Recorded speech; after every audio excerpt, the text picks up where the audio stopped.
The secret of a successful market is not secret at all. It's all about consumer taste, preference and choices. That is, we can say that behavior of the consumer.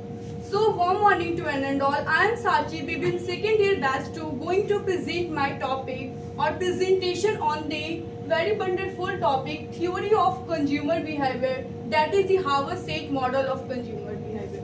So the Harvard-State model of consumer behavior was put forward by John Hart and Jagdish Seth in the year 1969. This model is an integrated form of factor like social, psychological, cultural influence on consumer behavior in a coherent sequence. It focuses on explaining consumer behavior in terms of cognitive functioning and absorb the stable depiction of such behavior and its outcome. Now I am going to discuss the decision-making process in the Harvard-State model of consumer behavior. First is extensive problem solving, second is limited problem solving, and third one is habitual response behavior. In extensive problem solving, the consumer does not have any preference about the product and they are not aware about their brand. But in limited problem solving, they are well aware about their product and they are able to decide that what they want to purchase in the upcoming or near future. And third one is habitual response.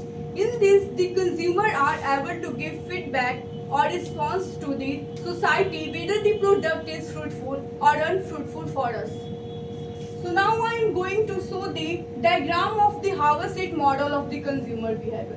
So friends, this is the diagram of the Harvard-State model of consumer behavior. This diagram can be shown into four parts. First is input, second is perceptual, and third one is learning, and last one is output.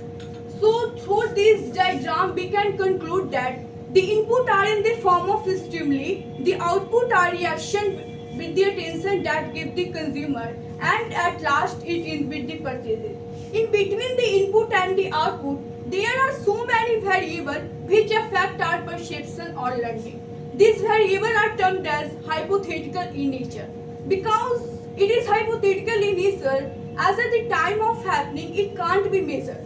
So we can say that it is hypothetical in nature. And now I want to conclude my topic from this point.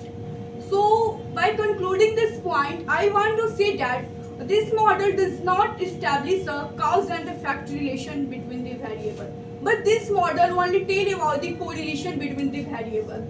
It emphasizes the repeating buying behavior of the consumer or industrial buyer. And last one is this model is based on insight from psychology, economic theory, decision making, research and physiology.